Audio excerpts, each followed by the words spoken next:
그때 그 선택만 안 했다면, 이것만 참았더라면 지금 다른 삶을 살고 있을 텐데, 이런 생각을 멈춰야 하겠는데 도저히 멈출 수가 없다면 그건 내가 찌질하고 속이 좁아서 그런 게 아닙니다. 멈추는 방법과 순서를 몰라서 그래요. 여러분, 배트맨 영화 보면요, 조커 있잖아요. 이 조커 같은 게 내 머릿속을 아주 난장판으로 만들고 활개를 치고 있는데요, 이놈을 먼저 안 잡고 마음 비워야지, 내려놔야지 순서상 좀 어렵다는 겁니다. 반대로 말하면요, 이 조커 잡는 방법만 제대로 알면 금세 내 마음을 범죄 없는 마을, 살기 좋은 청정 도시로 만들 수가 있다는 겁니다. 그러기 위해서는요, 먼저는 정확한 범인의 인상착의를 알아야 합니다. 얼굴도 모르는데 어떻게 잡아요? 부정적 생각의 실체를 알아야 한다는 거예요. 내면 소통의 저자 김주환 박사님이 이런 표현을 하시더라고요. 부정적 사고는 내가 하는 게 아니다. 그냥 나한테 일어난 사건이다. 만약에 여러분이요, 감기가 걸렸어요.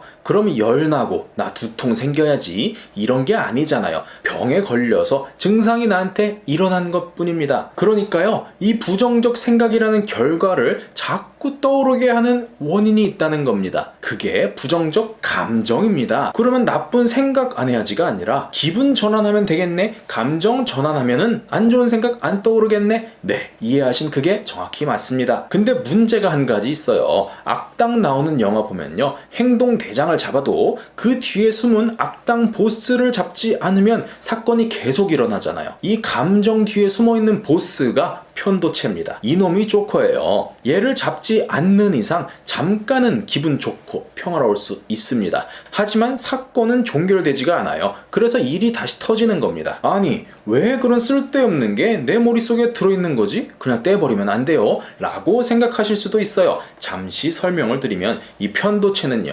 아몬드처럼 작은 우리 뇌의 영역인데요, 두려움, 분노, 불안 같은 부정적 감정을 처리하고 기억하는 역할을 담당합니다. 근데 만일요, 이러한 감정이 없다면 낭떠러지 앞에 서 있어도 위험함을 못 느끼고요, 위협적인 행동을 하는 사람을 봐도 불안감이 없으니까 내 몸을 지키기가 어려워져요. 가장 큰 문제는 다른 사람의 감정에 공감하기가 어려워진다는 겁니다. 아시겠지만 사이코패스의 주된 특징이에요. UC 어바인 의대 교수인 제임스 펠런의 연구에서는요, 사이코패스의 뇌 사진을 보면 변연계가 거의 활동을 하지 않는다고 밝히고 있습니다. 이 변연계 역할을 이루는 주된 영역이 바로 편도체입니다. 이 부분은요, 사회생활이나 나를 지키는 데 있어서 꼭 필요한 부분인 거예요. 이제 답이 좀 명확해지죠. 편도체를 없애버리는 게 아니라 안정시키는 방법을 알면 끊임없는 부정적 생각도 멈출 수가 있다, 이것입니다. 근데 방법이 생각보다 쉬워요. 반면 생각보다 많은 사람들이 등한시하고 삽니다. 평생 나는 이런 거 안 해, 이런 사람도 있어요. 바로 운동입니다. 운동? 그러면 또 이런 생각하는 분 있을 수가 있어요. 나는 그런 뻔한 대답 찾으러 온 게 아니에요. 더 특별한 방법이 있을 겁니다. 맞아요, 있을 수 있습니다. 근데 이런 류의 문제는요, 경험상 해결하는 방법이 두 가지가 있어요. 첫 번째는 특별하고 더럽게 어려운데 효과는 별로 없는 방법이 있고요. 2번은 별것도 아니고 나도 이미 아는 건데 실천을 안 해가지고 효과를 못 보는 그런 방법이 있어요. 근데 압도적으로 이 두 번째 방법의 덕을 보는 사람이 많다는 겁니다. 운동의 뇌과학의 저자 제니퍼 헤이스 박사는요, 운동은 불안 민감성을 훌륭하게 완화하는 노출 치료 기법의 한 종류다라고 표현을 합니다. 다른 연구 자료들을 찾아봐도요, 공통점이 있는데 30분에서 60분 사이의 유산소 운동이 스트레스 수치를 낮추는데 특히 효과적이라고 합니다. 가장 추천드리는 건요, 달리기 같은 유산소 운동이고요. 30분 정도 가볍게 집중할 수 있는 내가 좋아하는 스포츠를 찾는 것도 권해드립니다. 이건요, 설명이 별로 필요가 없어요. 그냥 나가보세요. 분명히 달라집니다. 경찰이 눈앞에서 범죄자 발견하면 어떻게 해요? 갑자기 저놈 잡기 위한 특별한 방법 막 연구하고 있나요? 아니에요. 최대한 빨리 달려가서 그냥 잡는 겁니다. 진짜로 조커를 잡고 싶으면 30분만 달리기 시작해보시라는 거예요. 근데 범죄자 한번 잡는다고 거기서 끝나요? 아니죠. 마음이라는 내 도시의 치안 상태가 배트맨 영화의 고담시티예요. 할렘가처럼 깽단이 딱 활동하기 좋은 동네가 이미 되었다면 이 범죄 도시 자체를 정화해야 합니다. 그 정화의 키가 무엇이냐? 통제와 예측을 내려놔라입니다. 조커 같은 인물이 내 마음속에 자리를 잡고 있었다는 건요, 내가 사는 동네가 살기 어렵고 척박하다는 겁니다. 살기 좋고 평화로우면요, 그런 인물이 잘 안 나와요. 근데 이 현대 사회에서 내 마음을 척박하게 만드는 근원이 뭐냐? 비교, 그리고 예측과 통제라고 생각합니다. 비교에 대해서는 아주 구체적인 내용으로 따로 영상을 준비 중이니까요, 꼭 구독하셔서 내용 받아보셨으면 좋겠습니다. 먼저 우리가 통제하려고 하는 것은 거의 사람이나 환경이죠. 직장 상사 왜 저런 말하지? 마음에 안 들어. 입을 닫아버리게 하고 싶다. 내 지인 왜 이렇게 재수없지? 바꿔버리고 싶어. 이거요, 통제 못합니다. 사람만 통제하고 싶나요? 내 상황도 마찬가지예요. 나 내일 휴가인데 태풍 온다고?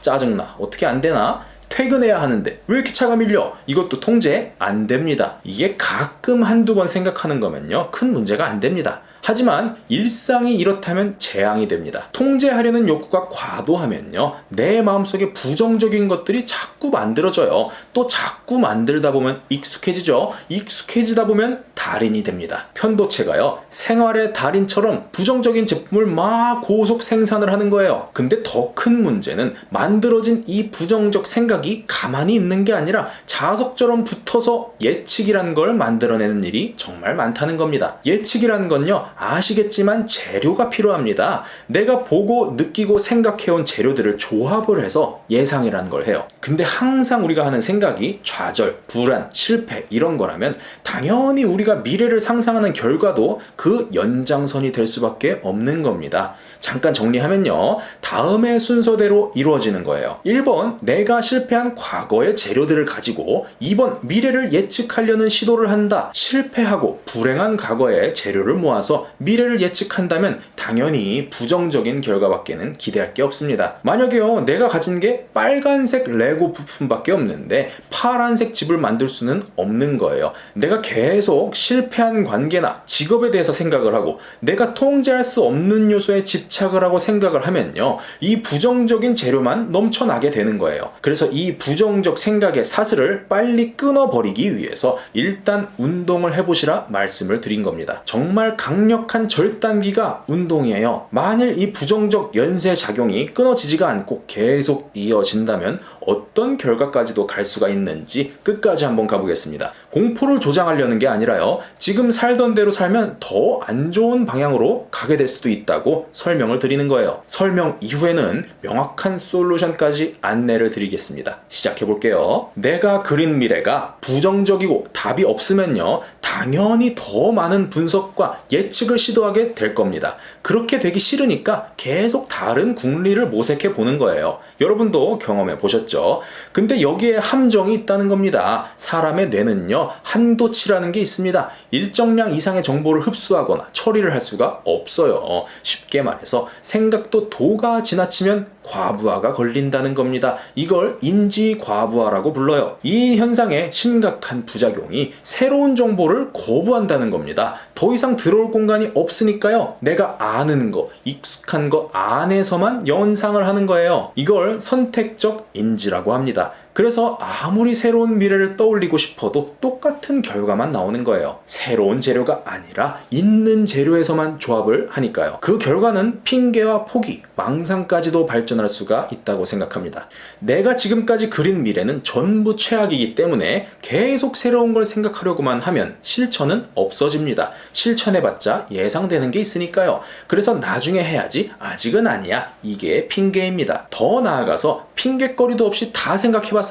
그래서 에라 모르겠다 하고 실천을 했는데 딱 한 번 해본다고 뭐가 바뀌나요? 역시나 생각했던 그대로입니다. 그때 하는 게 이제는 못하겠다, 포기입니다. 여기서 이상한 방향으로 엇나가면요, 어차피 이루지 못할 거 점점 더 목표를 크게 부풀려서 비현실적인 크기가 됩니다. 실행할 엄두가 안 나니 목표 자체에 깔리게 되고요, 노력 없이 상상만 커져갑니다. 망상이죠. 그래서요, 내가 예측할 수 없는 것, 통제할 수 없는 것을 확실하게 분리를 시킬 필요가 있습니다. 일단 예측이라는 건요, 99%는 불가능하다 이렇게 생각하고 사는 게 편합니다. 만약에요, 나 저녁에 마라탕 먹을 거라고 예측한다. 이거요, 우스운 얘기지만요, 그냥 저녁에 마라탕 먹기로 선택하면 100% 맞는 예측이 되는 거거든요. 근데 막상 저녁에 밥 먹으려고 보니까 속이 좀 쓰린 것 같아요. 그래서 칼국수 먹으러 갈 수도 있는 거예요. 이런 말장난 수준의 예측도 변수가 있고 안 맞을 확률이 있다는 겁니다. 통제 또한 99%는 안 된다고 생각하는 게 편해요. 하지 말라는 게 아니에요. 이렇게 사는 게 합리적이라는 겁니다. 특히 내가 통제하고 싶은 강력한 욕구가 있는 것이 뭐예요? 가족의 성격, 시장 경제, 상사 잔소리, 이거 내가 통제하고 싶다고 할 수 있나요? 못합니다. 사람은요, 나 자신보다는 타인을 통제하고 싶어 하고요, 그게 안 되니까 마음이 불편해지는 일이 정말 많습니다. 그러면 이런 질문이 당연히 생겨요. 아니던데요? 내가 아는 사람은 예측도 잘하고 통제도 잘해요. 맞습니다. 그런 사람이 있어요. 근데 이게 되는 사람과 안 되는 사람의 분명한 차이점이 있다는 겁니다. 예측 통제가 잘 안 맞고 잘 안 되는 사람은요, 내가 절대 예상할 수 없고 통제할 수 없는 것을 대상으로 삼습니다. 반면 예측 통제가 잘 되는 사람은 내가 예상할 수 있는 전문적이고 작은 틈새, 통제할 수 있는 세밀한 영역에 내 모든 자원을 투여합니다. 우리가 통제할 수 있고 예측할 수 있는 영역도 분명히 있다는 거예요. 99%의 예측과 통제 욕구 뒤에 가려져 있던 1%의 영역입니다. 이 1%에 집중을 하면 성취에 대한 만족감도 생기고 예측해서 대비도 할 수가 있는 거예요. 여기까지 내용을 잘 이해하신 분은 벌써 정리가 됐을 겁니다. 통제와 예측이 실패하는 주된 이유는요, 애초에 그게 가능한 영역이 분명히 있는데 관심 가지지를 않았기 때문입니다. 그 영역이 뭐냐? 내 육체의 행동에 대한 겁니다. 내 몸으로 하는 행동과 실천, 이거는요, 집중만 잘하면 내가 분명히 할 수가 있는 영역이에요. 감정 통제하는 거, 예상하는 거 안 됩니다. 아까 설명드렸어요. 근데 운동하기로 정해놓고 내 몸 하나 통제하고 실행하는 거, 이거는 됩니다. 되는 것도 있는 거예요. 자, 그러면 또 한 가지 질문이 생겨요. 저는 저녁에 퇴근하면요, 피자 1인 1판 하는 사람입니다. 나라는 인간은 식욕을 통제할 수가 없는 사람이에요. 근데 누구는요, 안 먹어야지 이렇게 생각만 해도 안 먹지 않습니까? 이것에 대해서도요, 나름대로 생각한 이유를 알려드리겠습니다. 선천적으로 식욕이 없는 사람 있고요, 통제력 강한 유전자 있습니다. 근데 그런 타고남이 없어도 할 수 있는 방법이 있어요. 두 사람을 소개드립니다. 첫 번째 사람은 내가 쓸 수 있는 100의 에너지를요, 이렇게 나눠서 씁니다. 내가 통제할 수 없는 99개의 상황에 에너지를 일씩 균등 분배를 하는 겁니다. 그러면요, 내가 분명히 통제 가능한 이 한 개의 상황조차도 에너지 1밖에 투여를 안 하니까 해내기가 어렵습니다. 근데 두 번째 사람은요, 이 100이라는 에너지를 이렇게 나누는 거예요. 내가 통제할 수 없는 99개의 상황은 모두 무시를 하고요, 에너지 단 한 개도 안 쓰는 겁니다. 대신 내가 할 수 있는 이 한 개의 상황에 몰빵을 하는 거예요. 그러면 그냥 숫자로 봐도 99배의 실행력 차이가 나타나는 겁니다. 이렇게 할 수 있는 것과 할 수 없는 것을 정확히 구분하면요, 삶이 단순해지고 성취감도 느끼고 행복해집니다. 다채롭지 않아도 재밌게 사는 방법 있다는 겁니다. 근데 잘 보면요, 여러분도 어떤 영역에서는 이미 하고 있으실 거예요. 정확하게 파악이 안 됐을 뿐일 겁니다. 이제 정확하게 이 영역을 나누고 파악하는 방법까지 알려드립니다. 준비물이 근데 하나 있어요. 영상 잠시만 멈추고 종이와 펜 하나만 준비해주세요. 우리가 예측과 통제만 잘 해도요, 내 마음속에 이 어지러운 도시가 금세 정화가 됩니다. 이걸 정리하는 방법 아주 간단해요. 내가 예측 통제할 수 있는 것 왼쪽에 쓰시고요, 절대 할 수 없는 것 오른쪽에 쓰세요. 오른쪽에 쓰신 건 이제부터 무시하고 사는 겁니다. 내가 통제할 수 있는 건 줄 알았는데 아니네? 그러면 지우고 오른쪽에 다시 쓰세요. 이제부터 이건 무시하고 사는 겁니다. 근데 쓰고 나중에 보니까 이럴 수도 있어요. 이건 내가 통제 못하는 건 줄 알았는데 방법을 몰랐던 거였구나. 그러면 이건 왼쪽 칸 통제 가능한 영역으로 옮기는 겁니다. 이거 쓰는 게요, 좀 지루할 수도 있는데요, 지루한 분이 있을까봐 팁을 하나 드릴게요. 데스노트를 쓴다고 생각해보세요. 내 마음 도시에서 추방시켜버릴 것들, 도움 안 되는 것들, 통제 안 되고 예측 안 되는 이름들 쓰는 겁니다. 이제부터 이 명부에 적힌 친구들은 감옥에 갇힌 거예요. 합당한 사유 없으면 풀어주면 안 됩니다. 반면 이런 통제 잘 되고 예측도 잘 되는 착한 모범 시민들 이름 쓰는 겁니다. 이렇게 따로 분리해서 관리를 하는 거예요. 너무 재밌죠? 꼭 해보시라고 예시도 들어볼게요. 내 마음에 통제 안 되는 범죄 집단, 블랙리스트, 오른쪽 칸, 차 막히는 거 내가 해결 못함, 직장 상사 성깔, 통제 안 됨, 주식 시세, 예측 안 됨, 내 마음속 통제 잘 되는 명예시민 리스트 왼쪽 칸이죠. 차 막힐 때 강의 듣기 할 수 있는 거, 불안할 때 나가서 뛰기 할 수 있는 거, 지금 유튜브 채널 구독해서 좋은 영상 받아보기 할 수 있는 거죠. 여러분이 영상을 들을 때는 떠오르는 분노, 좌절 다 내려놔지고 비울 수 있다고 생각하지만요, 몇 분만 지나면 또다시 떠오를 수가 있어요. 하지만 이젠 괴로워만 하는 게 아니라 방법이 생겼잖아요. 운동하고 기록하세요. 아직 뭔지 잘 모르겠더라도요, 그냥 반복해보세요. 그게 쌓이면 자연스럽게 내 내공이 됩니다. 그럼 언젠가요, 또다시 지금과 똑같은 좌절의 순간이 찾아왔을 때, 고통스러운 상황이 찾아올 때 분명히 달라진 나의 상태를 확인할 수 있을 거라고 생각합니다. 내가 그때는 왜 그렇게 힘들었을까? 별것도 아닌데, 이렇게 말이죠. 영상 시청해주셔서 감사드리고요. 내용이 도움이 되셨다면 구독 부탁드립니다.